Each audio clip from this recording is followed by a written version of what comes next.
So let's talk about Oxford AstraZeneca. There has been a lot of pressure, of getting the vaccine, get yourself protected, this kind of stuff.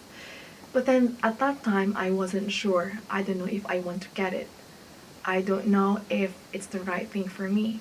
So we have the same feeling in this.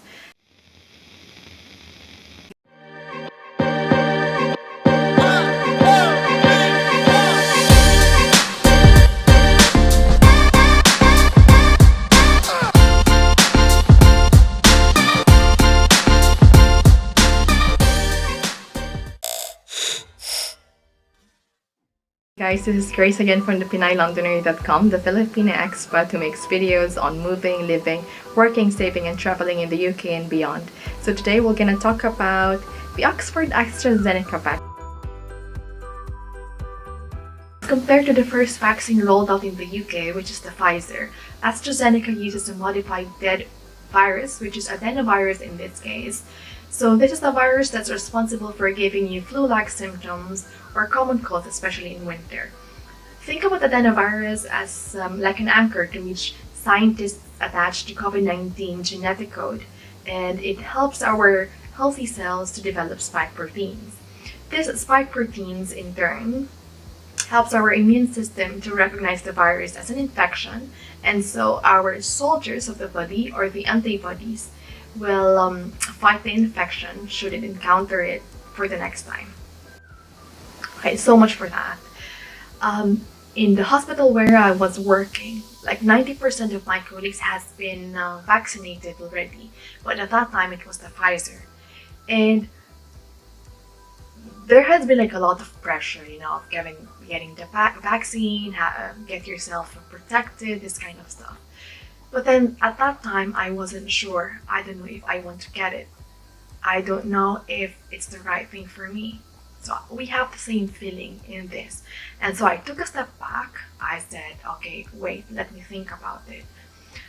At that time, I was thinking that it's a world emergency. Everybody's panicking. Maybe there might have been some shortcuts in the way, and maybe things has not been done properly. That's why I said, I'll just gonna wait. I'll just gonna wait for the things to settle at least, and for the system to be okay,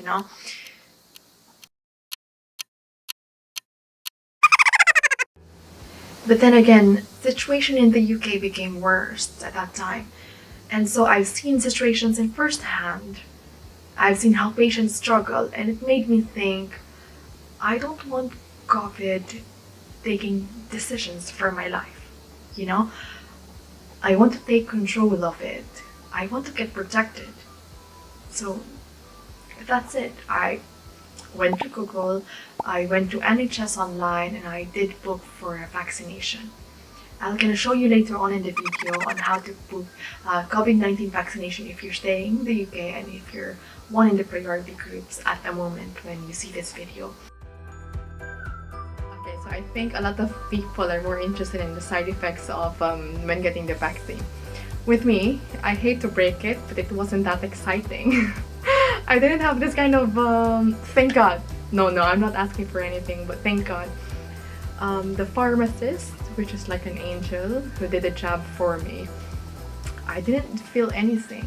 It was injected in my left arm, but I didn't feel anything. It was just so fast, and I don't even know that I finished, that I have the injection already. So it was very fast.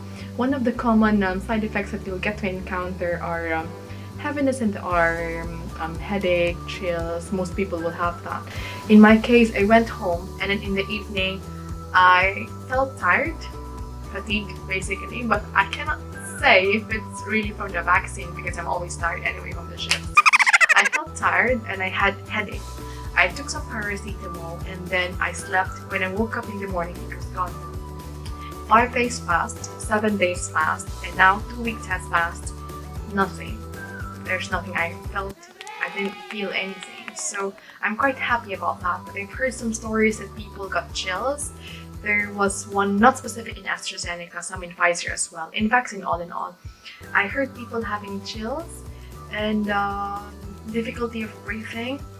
But then again, I think it will boil down to your own immune system. Everybody has different health status, you know, you've got different immune response to this kind of things. And I was lucky, I must say that I was lucky. And the most important thing, if you're still like holding back, it's very helpful if you've got somebody with you in your house. If you have your phone with you all the time, if you feel funny or if you feel difficulties, especially in your breathing, to have your phone and dial 119 for an emergency. And for AstraZeneca, I was surprised because I asked the pharmacist, do I have to stay for like 5 minutes or 15 minutes for you to observe me? Because that is what I've heard from the experience with my colleagues. And then she said that no, that's not needed, it's only for the Pfizer where you have to stay 15 minutes for further observations. So I was like, oh, okay. Then I just went out, strolled a little bit, like it's nothing. But then I was happy because I feel like it's worth everything that I have been doubting.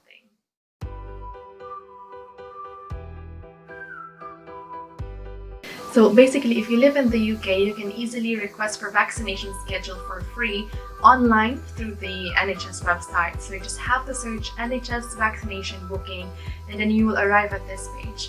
So at the moment, the government and the NHS is operating in a prioritization basis wherein they specified an eligible group of people. These are the people who are aged 60 or over. If you have previously received a letter saying that you're high risk from coronavirus, if you're an eligible frontline health worker, which is me, for example, who works in the hospital, and if you're an eligible frontline social care worker, or if you get carers allowance, which we have more information online in the government.uk.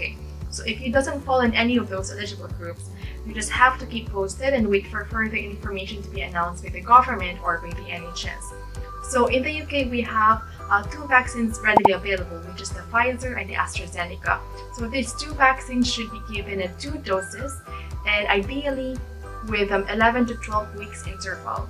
So for Oxford AstraZeneca, for example, there's an information online which says that there's increased efficiency or effectiveness with longer interdose intervals. So for me, for example, my first dose is going to be in February 16, which is fast, and then my next dose is going to be on the first week of May, so which just fits the bracket basically. So if you had coronavirus before, if you tested positive, you just have to wait 4 weeks before you book for a vaccination.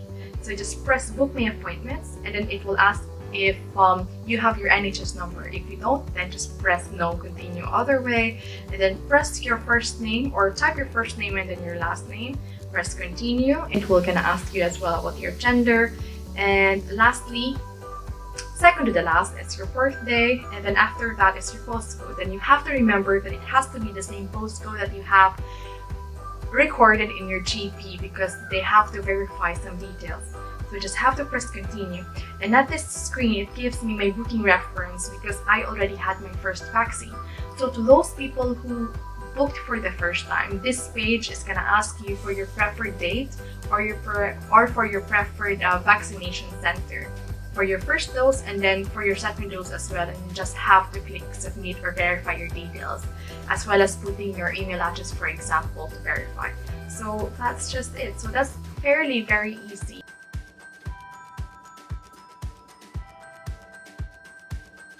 Taking the decision to have the vaccine is very personal. I understand if at this point you're still unsure whether to get it or not, but take your time, do your research, or weigh your options, whichever vaccine will gonna suit you better or will gonna suit you the most. But please remember, if you love your loved ones, if you love yourself, if you love your life, protection is always the best option. But always remember as well to practice social distancing, avoid touching your face and your nose, and do hand washing all the time. Okay? So if you like all videos regarding life in the UK, please don't forget to subscribe in my channel and click the subscribe button below and click the notification bell as well so you get notified every time I upload new content. I'll see you guys soon.